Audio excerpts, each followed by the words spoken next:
c'est créer des rituels de communication comme on peut les avoir dans une vie personnelle avec des amis, en couple, en famille.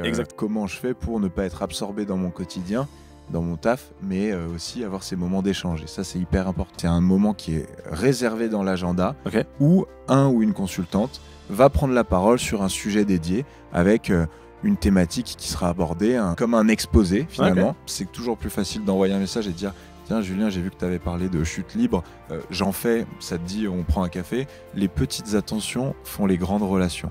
Mettre en place ces initiatives, c'est avoir une vision long terme. Quelle organisation je mets en place? La mise en place d'un journal interne où chaque collaborateur va participer à la mise en place du journal qui sera envoyé tous les trimestres. Tu vois le choix-pot dans Harry Potter quand tu choisis ta maison. La maison, Bon, ils ont une roue que tu fais tourner d'abord sur leur marque employeur interne avant de mettre le paquet sur la marque employeur externe. Ils ont en place une politique de cooptation assez dingue, ad vitam aeternam tous les trimestres.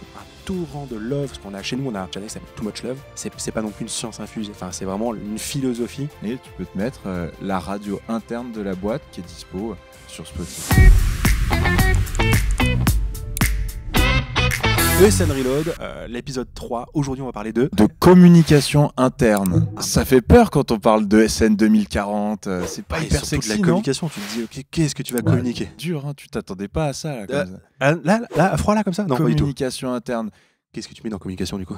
Moi, tu vois, quand je pense communication interne, je me vois dans la série The Office, très à l'ancienne, avec l'arrivée, plus tard que The Office, mais d'un intranet, tu vois, des trucs très relous. Et en fait, on parle de SN 2040, on a parlé avant, dans les épisodes précédents, de la Gen Z, on a parlé de donner du sens au travail avec des actions qui sont mises en place par les dirigeants.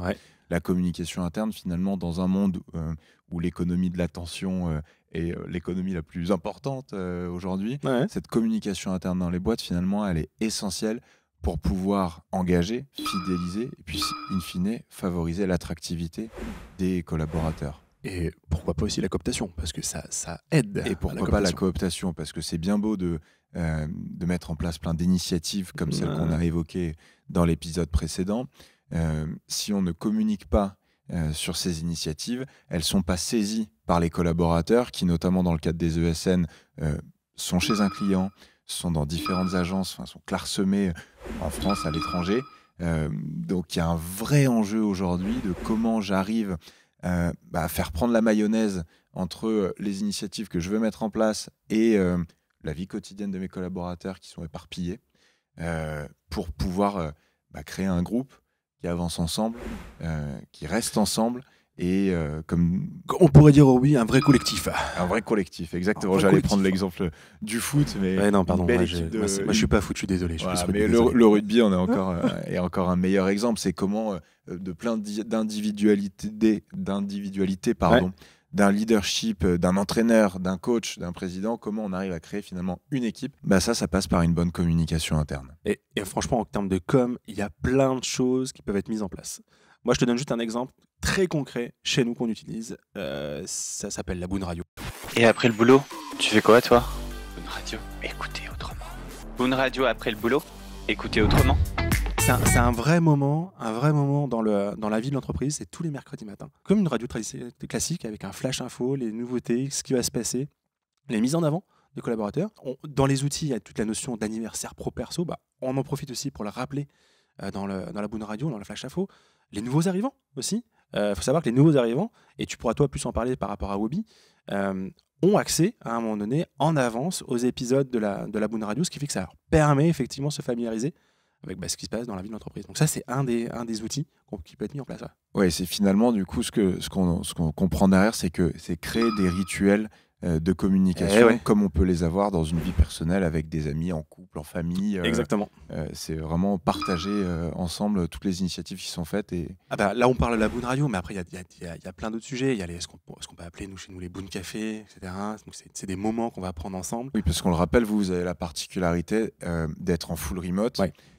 Qui pourrait du coup s'apparenter pour les ESN avec lesquels vous et nous travaillons. J'ai des consultants qui sont en mission, donc qui ne sont pas en physique dans les mêmes lieux, pour qui je dois créer un sentiment d'appartenance à une organisation, à un groupe Donc, comment je fais pour ne pas être absorbé dans mon quotidien, dans mon taf, mais aussi avoir ces moments d'échange. Et ça, c'est hyper important. Et du coup, je te parle de la Moon Radio, le fait de pouvoir fêter les anniversaires pro-perso. T'as d'autres idées, du coup ? Je pense au programme de reconnaissance, t'en as parlé. Ouais.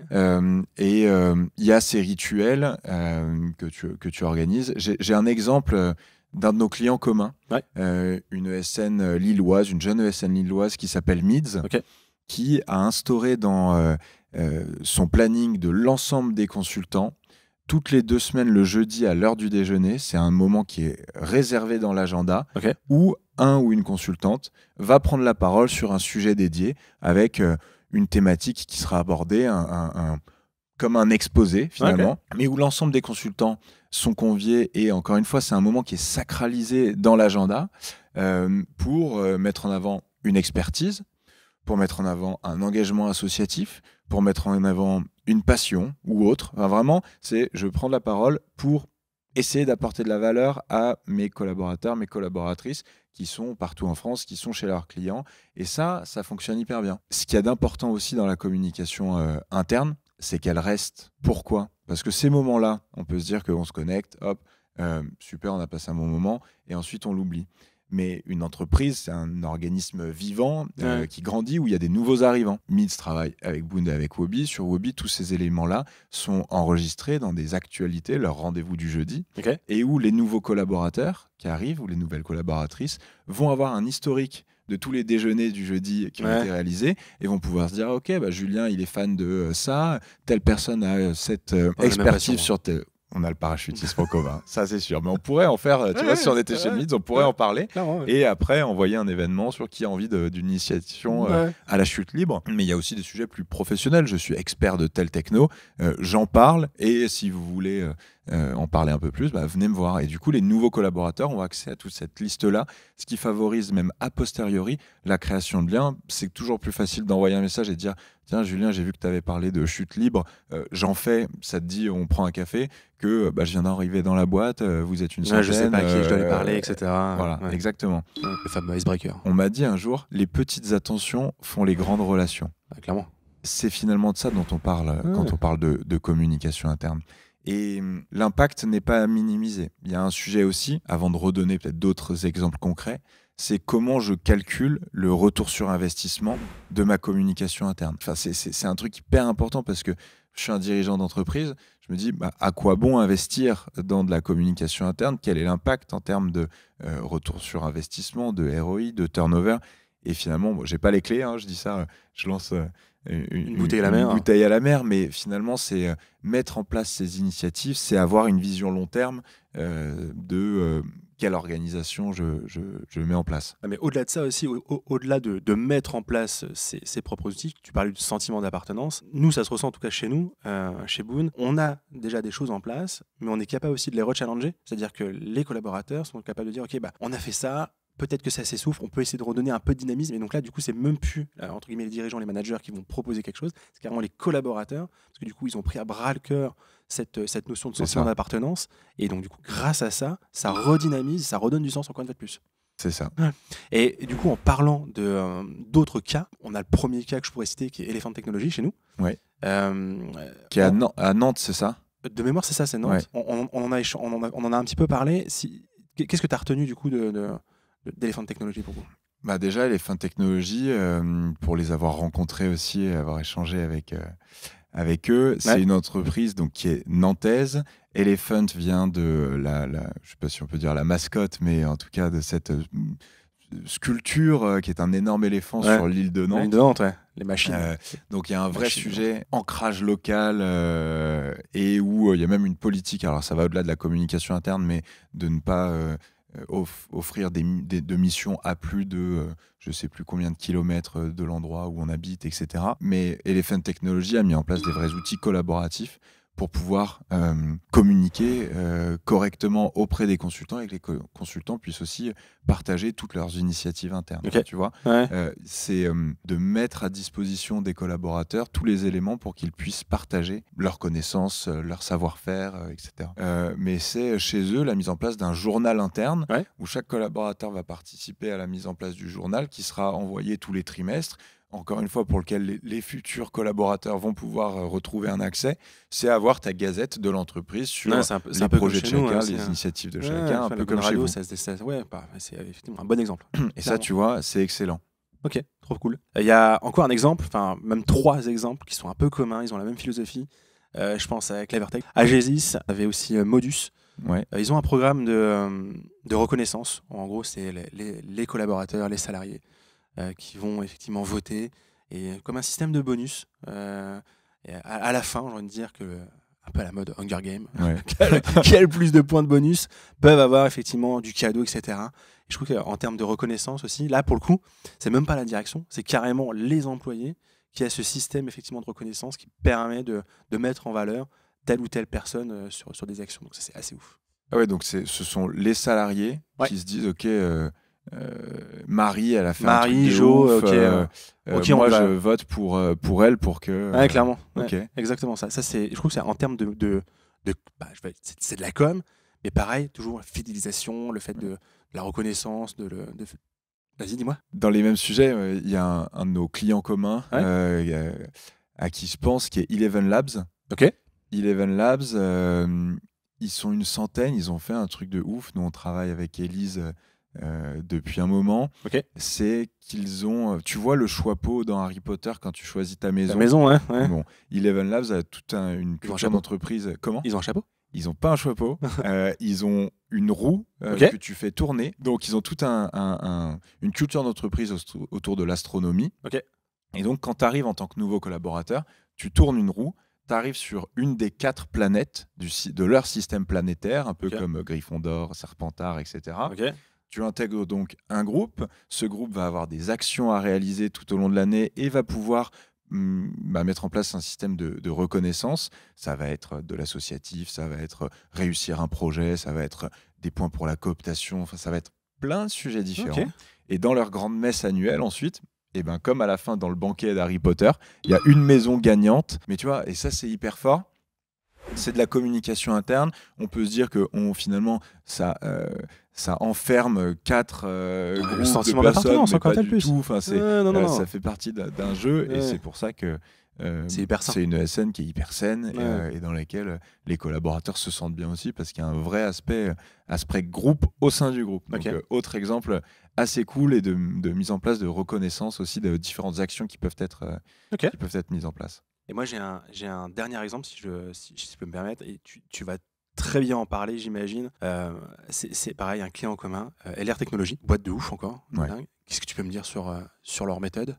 Sur leur méthode, LR Tech, c'est vrai qu'on bosse avec eux depuis un moment. C'est une entreprise, c'est une ESN qui a plus de 600 consultants aujourd'hui. Dans, je voudrais pas dire de bêtises, mais plus d'une dizaine d'agences et de villes sur différents secteurs. Donc il y a un vrai sujet d'émiettement finalement de l'information. C'est un risque que beaucoup d'entreprises d'ESN qui grossissent nous partagent. LR Tech, ils ont toujours mis le paquet sur leur marque employeur, d'abord sur leur marque employeur interne, avant de mettre le paquet sur la marque employeur externe. Parce que dès le départ, le constat, encore une fois, on ouvre une porte ouverte, mais que les salariés sont les meilleurs ambassadeurs, c'est la clé. Alors, il y a quoi ? Il y a des challenges en interne pour remporter jusqu'à 10 000 € de dons à une association de son choix, par différentes actions qui vont être mises en place. Il y a des espaces de travail de fou. Il y a l'ensemble de leurs initiatives qui sont concentrées autour d'un outil qui est Wobi, mais d'un espace sur lequel les consultants vont pouvoir trouver toutes les informations disponibles, les nouveaux consultants, un historique. Il y a énormément de choses détaille qui sont un peu écrites. Comment ils utilisent Wobi du coup. Wobi, c'est leur intranet pour l'ensemble des agences, au niveau groupe aussi, où les initiatives de chaque agence sont mises en avant pour l'ensemble des autres agences aussi. Donc ça crée une émulsion positive. Ils ont en place, je pense au sujet de la cooptation, pour favoriser le recrutement Ils ont en place une politique de cooptation assez dingue, de plusieurs milliers d'euros à la signature. Et de rémunération ad vitam aeternam tous les trimestres tant que le consultant que tu as, la personne que tu as cooptée est présente. Mais ça, à la limite, tu vois, des programmes de cooptation, j'en vois beaucoup. J'imagine. Et souvent, les dirigeants me disent, on l'a mis en place, mais les consultants s'en saisissent pas trop. Pourquoi ? C'est qu'un sujet de communication. Et donc, du coup, ce qu'a fait LR et avec l'aide de Huobi, c'est dès l'onboarding, on t'annonce quel est le programme de cooptation et on te le rappelle tout au long de ta première année. Pour vraiment ancrer ce système de cooptation comme un vrai sujet de développement. C'est peut-être pour ça qu'en moins de 10 ans, il y a plus de 600 consultants et que tous ces sujets marque employeur interne sont mis en place à fond. Donc après, des grands événements annuels, évidemment, là on parle de rituels qu'on peut mettre en place quand on est chez un client, quand on est une boîte en full remote, quand on est un peu éparpillé. Mais je sais que chez eux, il y a une messe annuelle aussi. Et vous, ça, tu vas bien pouvoir en parler, des événements qui réunissent tout le monde. Moi, j'aimerais bien être invité un jour à un séminaire Boon Manager. Ibiza récemment ? Ouais, alors effectivement, on peut parler de nos séminaires. Alors, tu me mets dans la sauce là pour le coup, je suis désolé. Mais... bon, on remarque, on recrute aussi, mais bon, c'est pas le sujet. Mais chez Boon, on fait 3 séminaires par an. C'est vrai qu'on a une équipe comme marketing de ouf et une équipe de direction aussi qui fait en sorte de nous mettre bien. Et ce qui est assez ouf, c'est qu'en termes de création de collectif, comme tu l'as dit, on est en full remote. C'est vraiment le moment d'attente qu'on a. En tout cas pour Boon Manager, pour les Boonders, de se retrouver. Et à chaque fois qu'on rentre de séminaire, il y a un torrent de love. Parce qu'on a chez nous, on utilise Slack et on a un channel qui s'appelle Too Much Love. On envoie tout le love, mais que ce soit client, interne, etc. Mais c'est vraiment pour vraiment passer de la bonne vibes. Au-delà de ça, tu sors du séminaire, les batteries sont rechargées de ouf. Et on attend qu'une chose, c'est de se revoir au prochain séminaire. Donc oui, c'est sûr, on a cette chance d'avoir 3 séminaires par an. Un des leviers qui fait que le turnover chez Boon est assez faible. Et surtout que la croissance de Boon, parce que là aujourd'hui on est 90, donc un peu plus, on arrive sur les 90 et ça continue de recruter. Donc il y a vraiment cet effet de levier, donc assez ouf. En tout cas, merci de m'avoir mis dans la sauce, mais je suis ravi d'avoir pu en parler. Je t'en prie, avec plaisir. Ça me fait toujours plaisir d'en parler. C'est de la pure jalousie quand j'ai vu ce que vous avez fait. C'est simplement ça. Non, mais tout ça pour dire que c'est un mix, finalement, la communication interne entre des moyens digitaux de communiquer, des réseaux sociaux internes, de la mise en avant, d'initiatives, etc., et de la rencontre purement humaine pour tisser les liens qui, en effet, un reboost après sur quelques mois, permet de créer des affinités, permet de bosser sur certains projets. Après, ce que je dis, c'est que c'est pas non plus une science infuse. Enfin, là, on explique les différentes méthodes qui ont pu être mises chez des clients, chez des contacts qu'on a ou chez nous en interne. Et encore de plus, si on reprend le fil des épisodes qu'on a fait ensemble, l'idée, c'est toujours d'avoir donné du sens par rapport à des valeurs. C'est pareil, chaque boîte va mettre en fonction de son sens et de la valeur qu'elle souhaite transmettre les outils pour justement bien communiquer, bien fédérer. Et ce qu'on a pu dire entre la Boon Radio, etc., c'est pas non plus une science infuse. Enfin, c'est vraiment une philosophie. Et je pense que chaque boîte peut vraiment se l'approprier pour monter son propre système de communication interne. Ça, c'est sûr. Et encore une fois, cette communication interne, moi, je veux insister là-dessus. Il y a un vrai enjeu d'attractivité derrière. On a parlé de la cooptation, mais GoMind, par exemple, sur ses journaux internes, cette radio interne, la met à dispo sur Spotify. Ça, c'est ouf. Donc, tu es un candidat demain. Moi, je trouve ça ouf, tu vois. Tu t'exposes quand même. Tu t'exposes de ouf. Tu t'exposes à fond, mais tu es dans tes phases de recrutement et tu peux te mettre la radio interne de la boîte qui est dispo sur Spotify, certainement Apple Podcast, etc. C'est multidiffusé. Et ça, c'est assez extraordinaire. Et donc, il ne faut vraiment pas sous-estimer le pouvoir de la communication interne à destination de l'externe finalement et de l'attractivité. Pour moi, c'est le truc à pas vulgairement dire, à se foirer. Là, aujourd'hui, on peut pas. Et si on doit conclure sur le sujet, enfin, je te laisse conclure, vas-y, mais l'idée, c'est d'avoir des vraies valeurs, de bons outils et un bon accompagnement sur ces sujets-là. Et du coup, moi, la question que j'allais nous poser, c'est dans notre série ESN Reloaded, ESN 2040, comment la communication interne est au cœur de ces sujets, comment c'est une communication aussi qui sur les entreprises libérées qui s'ouvrent vers l'extérieur. Ouais. Comment aussi, sur toutes ces initiatives, l'IA va pouvoir aider et sur la communication interne. Ça, je t'arrête. T'en dis trop. La suite au prochain épisode.